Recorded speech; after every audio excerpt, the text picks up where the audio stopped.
विपक्ष के इसी नारेबाजी के बीच एक और आवाज गूंजने लगी, जिस अदानी को लेकर राहुल गांधी लगातार आवाज बुलंद कर रहे हैं।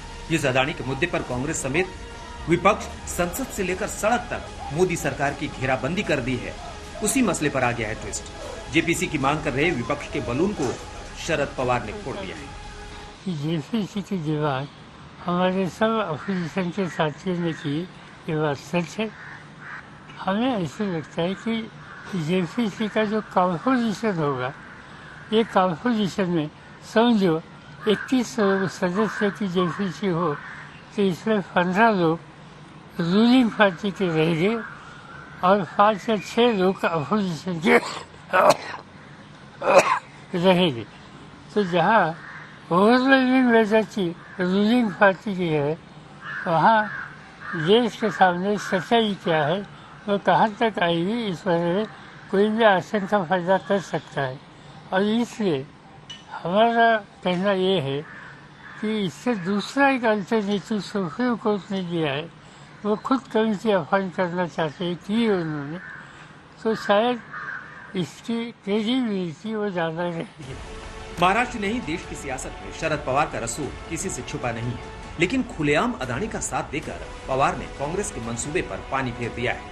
ये हाल तब है जब महाराष्ट्र में महाविकास आघाड़ी के छाता तले कांग्रेस शिवसेना के साथ एनसीपी सत्ता में रह चुकी है और यूपीए सरकार के वक्त एनसीपी केंद्र में अहम किरदार निभा चुकी है। लेकिन पवार की ये गुगली कांग्रेस समेत विपक्ष की कई पार्टियों को भारी पड़ गई है। पूरा विपक्ष खड़ा है, वहाँ शिवसेना खड़ी है जी। पवार सबकी अलग राय हो सकती है जी, और अगर होती है उसका मतलब ये नहीं कि उसमें कोई दरार आ जाएगी। डेमोक्रेसी है, हाँ। ये डेमोक्रेसी है, ये लोकतंत्र है, हाँ। आज भी शरद पवार साहब विपक्ष के प्रमुख नेता रहेंगे और है। गौतम अडानी का जो मामला है उस बारे में पवार साहब और उनकी पार्टी, ममता दीदी और उनकी पार्टी का सबसे अलग भूमिका रही पहले दिन से। उसका मतलब विपक्ष में कोई फूट या टूट नहीं हो गई। ये शरद पवार साहब का अपना व्यक्तिगत जो भी मत है, उन्होंने अपनी बात कही, पर हम किसी व्यक्ति या किसी घराने या किसी इंडिविजुअल पर निशाना नहीं साध रहे। हम ये पूछ रहे हैं कि भाई 20,000 करोड़ रुपया शेल कंपनियों को एक अडानी ग्रुप के मिला, तो उस पैसे का मालिक कौन है?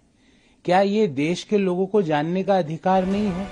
हालांकि शरद पवार के भतीजे अजित पवार अब लीपापोती कर रहे हैं, वहीं कांग्रेस अब भी खुद को बैकफुट पर नहीं दिखाना चाहती। शेवटी पवार साहेब आमचे सर्वोच्च नेते आहेत। पवार साहेबांनी एखादी भूमिका मांडली तर आमच्या पक्षाचे सर्वोच्च नेत्यांनी भूमिका मांडल्यानंतर पुन्हा आम्ही त्याच्याबद्दल बोलू शकत नाही। ती त्यांची भूमिका आहे, तीच आमची पक्षाची भूमिका आहे, तीच आमची सर्वांची भूमिका है। हम शरद पवार जी के वो उनका व्यक्तिगत, उनके पार्टी का व्यक्तिगत मत हो सकता है।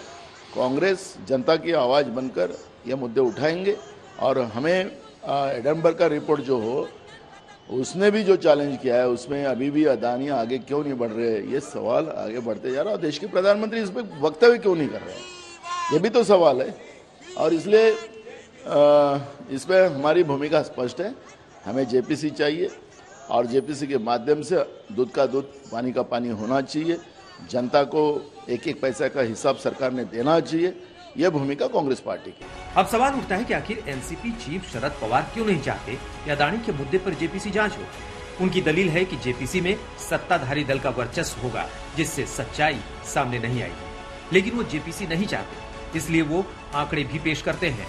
बकौल शरद पवार, अदानी मुद्दे पर जेपीसी की जांच हुई तो उसमें 21 सदस्य होंगे। उन 21 में से 15 सदस्य सत्ता पक्ष के होंगे। पवार के फॉर्मूले पर सत्ता पक्ष ने चुटकी ली, वहीं कांग्रेस विपक्ष की एकजुटता का राग अलाप रही है। ये सारा मुद्दा राहुल गांधी का अपना पॉलिटिकल कैरियर को चमकाने के लिए ये मुद्दा बनाया जा रहा है। इसको उस रूप से हम देखते हैं। बाकी चीज तो देश में कानून व्यवस्था है, संविधान से चलता है, देश कानून से चलता है। ये एक आदमी का पॉलिटिकल कैरियर को चमकाने के लिए वो पॉलिटिकली फेल हो गए हैं, तो फिर चमकाने के लिए विवादित चीज को लेकर के मुद्दा बनाया जा रहा है। हर चीज का अपना एक तरीका होता है हैंडल करने का। This is a individual personal opinion of Shri Sharad Pawar ji, who is a senior leader in the opposition. I think the united opposition altogether had decided that there should be a JPC form to go into the issues relating to the Adani issue, and that is why when this was unitedly decided, in which the NCP was also a part of it, I think the entire opposition should abide by it. But in spite of that, he still feels his opinion, as he has said, that this is his individual opinion. So, well, people may have opinions, but when the opposition together takes a call, I think that should be followed by each and every constituent of the opposition. Gautam Adani के मुद्दे पर असल में हुआ यूं कि NCP प्रमुख शरद पवार ने हिंडनबर्ग की उस रिपोर्ट पर ही सवाल खड़े कर दिए, जिसकी वजह से देश की सियासत में उबाल है। शरद पवार ने कहा, उस शख्स ने पहले भी ऐसे बयान दिए थे और तब भी सदन में कुछ दिन हंगामा हुआ था, लेकिन इस बार जरूरत से ज्यादा तवज्जो इस मुद्दे को दे दी गई। वैसे भी जो रिपोर्ट आई उसमें दिए बयान किसने दिए, उसका क्या बैकग्राउंड है। जब वो लोग ऐसे मुद्दे उठाते हैं जिनसे देश में बवाल खड़ा हो, इसका असर तो हमारी अर्थव्यवस्था पर ही पड़ता है। लगता है कि ये सब कुछ किसी को टारगेट करने के लिए किया गया है। ऐसे में शरद पवार का तर्क है कि अगर जांच होनी है तो सुप्रीम कोर्ट ने जो दूसरा विकल्प दिया है वो ज्यादा ठीक है। पवार की माने तो कई ज्वलंत मुद्दे हैं जिन पर विपक्ष को फोकस करने की जरूरत है। दूसरी बात, आज मुझे लगता है कि हमारे सामने दूसरे इशू ज़्यादा इम्पोर्टेंट है। एक अनएम्प्लॉयमेंट, दूसरा प्राइस राइज और तीसरा फार्मर्स किसानों की समस्या। ये तीन मेजर इशू आज देश के सभी लोगों के सामने है। इस बारे में अपोजिशन के नाते से हमें ध्यान देना पड़ेगा, हम देंगे, और इससे ज़्यादा इस इशू पर कोई बोलने की आवश्यकता है ऐसे मुझे लगता है। पवार का ये बयान ऐसे समय में आया है जब सदन में 19 विपक्षी पार्टियों ने अदानी मुद्दे को जमकर उठाया भी और मोदी सरकार पर भ्रष्टाचार के आरोप भी लगाए।